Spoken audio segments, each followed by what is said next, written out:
नमस्कार. सुहासिनीज लाईफस्टाईलमध्ये तुमचे खूप खूप स्वागत आहे. मागील व्हिडिओमध्ये बघितलंच होतं तुम्ही की किचनची आवरावर सुरू होती.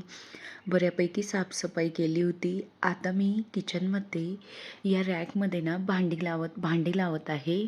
रॅक मी या बाजूला लावू, कडप्प्याची जी मांडणी आहे त्यांच्या बाजूला, की जिथे देवारा आहे तिथे लावायचा हे समजतच नव्हतं. आधी जिथे रॅक ठेवलेला आहे ना स्टीलचा, तिथे देवारा ठेवला होता. पण देवाऱ्याचं तोंड ना दक्षिण दिशेला म्हणजे उत्तर दिशेला येत होतं. पण मी जेव्हा पूजा करणार ना, तर माझं तोंड दक्षिण दिशेला येणार होतं. म्हणून मग परत देवारा किचन ओट्याच्या बाजूला ठेवला. आणि मला मागील व्हिडिओमध्ये देवाऱ्याबद्दल कमेंट्स आल्या. तर हा देवारा ना माझ्या सासूबाईंचा होता. ज्यावेळेस आम्ही नाशिकच्या घराचं फर्निचर केलं होतं ना, तर तिथल्या म्हणजे त्या घरासाठी जो देवारा बनवला होता आम्ही, त्यासोबतच सासूबाईंनाही हा देवारा बनवून दिला होता. पण आता सासूबाई पण नाही राहिल्या आणि मग देवाराही असाच तिथे रिकामा पडला होता. कारण की माझ्या सासऱ्यांनी आम्हाला देऊन टाकलेले होते. मग मी आता तो देवारा सोबत घेऊन आलेली आहे. ही कडप्प्यांची मांडणी ना म्हणजे बऱ्यापैकी धूळ होतीच तिच्यावरती. पण यावेळेस मी काय केलं, फक्त ओल्या कापडाने ना पुसून घेतलं. जास्त लिक्विड वगैरे टाकून काही घासत बसले नाही. कारण की ना आधी सगळ्या वस्तू जागेवर जाणं मला जास्त महत्त्वाचं वाटत होतं. बाहेर ना सगळीकडे पसारा दिसत होता. मग मी विचार केला की आधी फक्त ओल्या कापडाने पुसून घेऊ आणि मग नंतर हळूहळू जसा वेळ मिळेल तेव्हा मी लिक्विडने जरा घासून वगैरे तिथला चिकटपणा काढून घेईल. बरण्या वरच्या कडप्प्याच्या भागात ठेवायच्या शेल्फमध्ये की खाली ठेवायच्या, हा विचार मला खूप कन्फ्यूज करत होता. आणि मी आधी ना वरती पातेल्या ठेवल्या स्टीलच्या, पण नंतर विचार केला एखाद्या वेळेस मी बाहेर गेलेली असेल, मुलींना पातेली काढण्याची वेळ आली आणि जड असतात पातेल्या, तर त्या पडल्या वगैरे, म्हणून मग मी परत अजून चेंज केला आणि परत पातेल्या खाली आणि बरण्या वरती ठेवल्या. माणसाचं म्हणजे आपलं पण मन कसं असतं ना, बघा जर आपल्याकडे ट्रॉली असली तर असं वाटतं, बाई काय हे सारखं सारखं या ट्रॉल्या साफ कराव्या लागतात. त्या स्वच्छ नाही केल्या ट्रॉल्या तर त्यामध्ये झुरळं पडतात. आणि ओपन किचन असेल तर धूळ येत असते. तर त्याच्यामध्येही आपल्याला वाटतं, अरे आपल्याकडे ट्रॉल्या तरी राहिल्या असत्या. नेमकं आपलं सुख म्हणजे कशात आहे ना, कधी-कधी हेच समजत नाही. पण जे आहे ना त्यात आनंद मानायचा आणि पुढे चालायचं. ही मांडणी जी कडप्प्यांची केलेली आहे ना, त्यामुळे माझं अधिक काम सोपं झालेलं आहे. कारण की यावरती ना खूप सारं सामान बसला आणि त्याची थोडी रुंदी पण चांगल्यापैकी आहे. तर त्यामुळे ना बरण्या अशा 2-2 बसलेल्या आहेत, मागेही आणि पुढेही. सामान भरताना तर इतका पटपट भरला जातो, पण लावताना ना खूप सारा विचार करण्याची वेळ येते. मी ज्यावेळेस सामान भरला ना, अगदी झटपट भरलं जात होतं. पण आता लावायची वेळ आलेली आहे ना, ॲक्च्युली ना कसं एकदा सेट झालं ना, मग काही टेन्शन नसतं. आपल्याला माहिती असतं की आपल्या या वस्तूची जागा इथे आहे. पण जोपर्यंत सगळं सामान सेट होत नाही, तोपर्यंत खूप मनामध्ये ना म्हणजे विचारांचा गोंधळ सुरू असतो. आता टिफिन होते, तर मी ना येताना ना हे सगळे जे माझ्याकडे हे प्लास्टिकच्या बास्केट होत्या ना, तर त्या घेऊन आलेली. त्यामुळे ना खूप उपयोग झालेला आहे मला.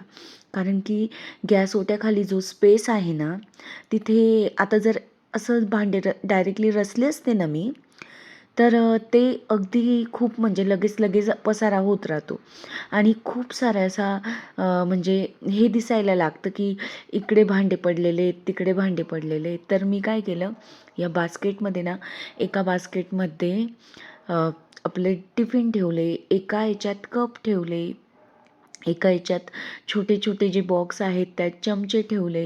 मग त्यामुळे ना अगदी सुटसुटीत आणि स्वच्छ किचन दिसत आहे. मी किचनची टूर लवकरच करणार आहे. तुम्हाला सगळ्यांना पूर्ण घरही बघायचं आहे हे. मी लवकरच सगळंच दाखवणार आहे. आधी मी फक्त कप घेतले होते की जेणेकरून नको फुटायला वगैरे वस्तू. पण नंतर विचार केला की डब्यात या प्रकारे भरून मी घेऊन जाऊ शकते. मग आधी तर सामान चालला गेला होता, पण ज्यावेळेस आम्ही अंमळनेरला गेलो ना, तर त्यावेळेस मी डब्यामध्ये पेपरमध्ये ना या प्रकारे या सिरॅमिकच्या वस्तू पॅक केल्या होत्या आणि बऱ्यापैकी मी बाऊल आणलेले आहेत 8 एक. नंतर जे मेजरिंग कप आहेत ना, ते घेऊन आली की कधी न कधी लागतंच. मग त्यापेक्षा म्हटलं आहेच गाडी तर घेऊन जाऊया. तर या डब्यांमध्ये या प्रकारे पॅक करून ठेवल्यामुळे ना सगळे एकदम छान आलेले आहेत. कुठलंही फुटलं वगैरे नाही. फक्त एकच कप फुटला, तोही काय माहिती कसं काय फुटला.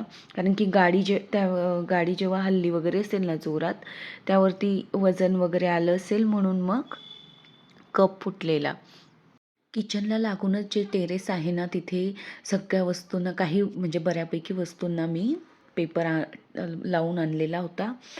तर तिथे अशा प्रकारे झालेला कचरा. नंतर तनिष्कानेही मला खूप मदत केलेली, उन्नतीनेही केलेली. बेडरूममधील कपडे तसेच रचायचे पडलेले होते. आता ते मी आधी किचन आवरून घेणार होती आणि मग बेडरूम. इथे उन्नती रुसून बसलेली, तिला भांडी घासायची होती म्हणून.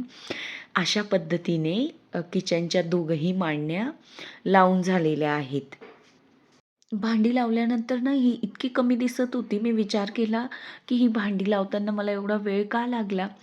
पण नंतर जर आपल्याला सिस्टमॅटिक काम करायचं असेल तर वेळ लागतोच.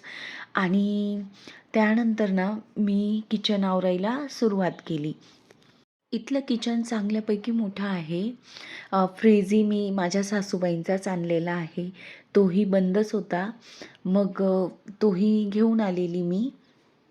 हा जिना गच्चीवरती जाणारा आहे आणि खालून येणारा जिना घराकडे येणारा आहे. इनडोअर प्लॅन्ट्सला छान जागा मिळाली ना, म्हणून मला खूपच बरं वाटलं.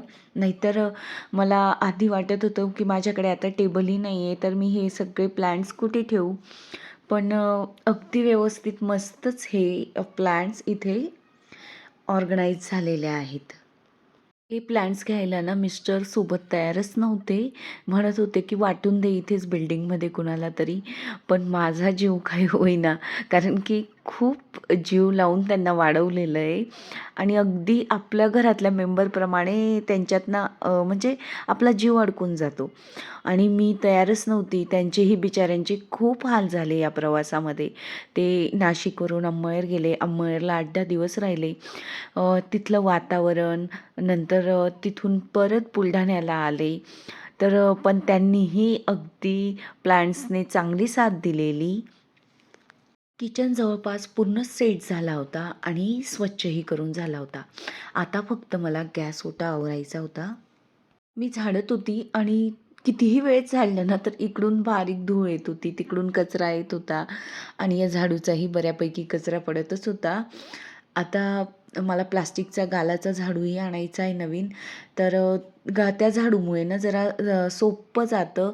उन्नती तनिष्काने फ्रीजचे सगळे डबे घासलेले. नंतर फ्रीजची जी भांडी होती ना, तर काचेचं तर मी घासलेलं आणि साधं प्लास्टिकचं होतं ना, तर ते त्यांनी घासलेलं. मला ताईंनी कमेंट्स पण केली होती, एखादी बाई लावून घ्या. पण काय होतं, नवीन शहरात ना आपण खूप घाईने एखाद्या मावशींना लावून घेतलं ना, तर मग नंतर जर त्यांचं काम आवडलं नाही ना, तर परत ना त्यांना बंद करायला खूप वाईट वाटतं आणि त्यांनाही वाईट वाटतं, आपल्यालाही. आणि परत आपण समोरासमोर आल्यावरती परत म्हणजे मन दुखावलेल्यासारखं होतं. मग मी विचार केला की शक्यतो तर माझ्याकडून जोपर्यंत घरी काम होतं आहे ना, तोपर्यंत करायचं आहे. नाहीच जर झालं तरच मी मावशी लावणार आहे. हॉलमध्ये ना भिंतीमध्ये असं एक छोटंसं म्हणजे हा भाग केलेला आहे. आता याला एक्झॅक्ट काय म्हणता मला ते आठवत नाही. तर त्यामध्ये ना मी 2 मनी प्लांट, गाय आणि आपलं छोटे हत्ती होते ते ठेवलेले आहेत. किचन ओटा आता मी स्वच्छ करायला सुरुवात केलेली, अगदी नेहमीच प्रमाणे. तर मला ना मागच्या व्हिडिओमध्ये कमेंट्स आलेली की ही शेगडी कुठून घेतलेली. मी बऱ्याचदा सांगितलेलं, पण कसं असतं ना, प्रत्येक व्हिडिओमध्ये भरपूर नवीनताई कनेक्ट झालेल्या असतात आपल्याशी. तर तुम्ही बघत असाल ना, ही शेगडी मी धुळे इथून घेतलेली होती. त्यांनी मला भांड्यांचं कलेक्शन, मी भांडी कुठून कुठून घेतलेली आहेत किंवा नाशिकमधून कुठून घेतलेली आहेत ते पण सांगा असं सांगितलेलं आहे. तर माझी भांडी काही एका शहरातली नाही आहे, कारण की असं गावं आम्ही फिरत असतो. मग कुठे काय घेतलं जातं, कुठे एखादी छान वस्तू वाटली तर तिथेही घेतली जाते. पण नाशिकमध्ये छान वस्तू कुठे मिळतात यावरती मी नक्कीच एक व्हिडिओ बनवणार आहे. तुम्ही मागच्या व्हिडिओला मैत्रिणींनो भरपूर भरभरून प्रेम दिलं, त्यासाठी खरंच मी तुमची खूप खूप आभारी आहे.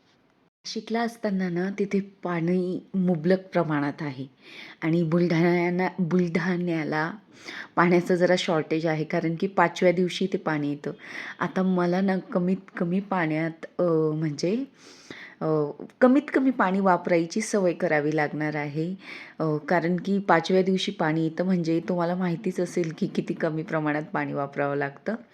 आणि मी ज्यावेळेस लग्नानंतर इथे आली होती ना, तर उन्हाळाच होता, तर 24 दिवसात पाणी यायचं. शहर खूप छान आहे, पण पाण्यासाठी त्यावेळेस सोय नसावी. आता बऱ्यापैकी सोय झालेली आहे. मग स्टोरेज असतं, खाली टाक्या केलेल्या आहेत, तर तिथे मग पाण्याचं म्हणजे आता जरा टेन्शन बुलढाणा शहरातील कमी झालेलं आहे. पण नाशिकमध्ये जे पाणी आहे ना, त्याची सर कुठेच येणार नाही. घरात स्वच्छता जर करायची, ठेवायची असली ना, तर पाणी लागतंच. पण म्हणजे पहिल्यापेक्षा खूप चांगल्या प्रकारे आता इथे पाण्याची सोय झालेली आहे. ते ऐकून ना मला खूप बरं वाटलं.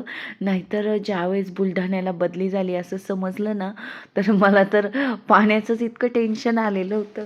मी माझ्या मिस्टरांना नाहीच म्हणायची, की नको बुलढाणा नको आपल्याला, दुसरं शहर बघा असं. पण इथल्या भाज्या ना अगदी कोवळ्या आहेत आणि मस्तच असतात. पूर्वी मी ज्यावेळेसही राहत होती ना, अगदी स्वस्तात भाज्या मिळायच्या आणि म्हणजे मी असंच म्हणजे एक सांगते तुम्हाला, कुठलं वाईट, कुठलं चांगलं नाही आहे. प्रत्येक शहर, प्रत्येक गोष्ट ही चांगलीच असते, आपल्या घेण्यावरती आहे. इथल्या भाज्या ना अगदी फ्लावर पण ना छोटीशी असते, कॅबेज पण छोटासा असतो, दुधी तर एवढी कोवळी म्हणजे कोवळ्या भाज्या मिळतात आणि मस्त माझ्या घरापासून ना 5 मिनटाच्या अंतरावरच मला खूप साऱ्या भाज्या सकाळी 6:30-7 वाजेपासून मिळायला सुरुवात होते. एक दिवस मी तुम्हाला नक्कीच त्या मार्केटचीही सफर घडवून आणेल. इथे रविवारी बाजार भरतो मोठा भाज्यांचा. छान मुबलक प्रमाणात इथे भाज्या मिळतात. अशा प्रकारे किचनच्या दोघंही मांडण्या सेट झालेल्या आहेत. आता जरा मला बरं वाटत होतं सगळं असं व्यवस्थित लावलेलं बघून. देवघर पण मी नक्कीच दाखवेल तुम्हाला एका व्हिडिओमध्ये. तुम्हाला आजचा व्हिडिओ कसा वाटला मैत्रिणींनो, ते मला कमेंट बॉक्समध्ये नक्की सांगा. तुमच्या कमेंट्स, तुमचं लाईक मला ना नवीन व्हिडिओ बनवण्यासाठी प्रेरणा देत असतं. धन्यवाद. परत भेटूया आपण अशा छानशा व्हिडिओसोबत.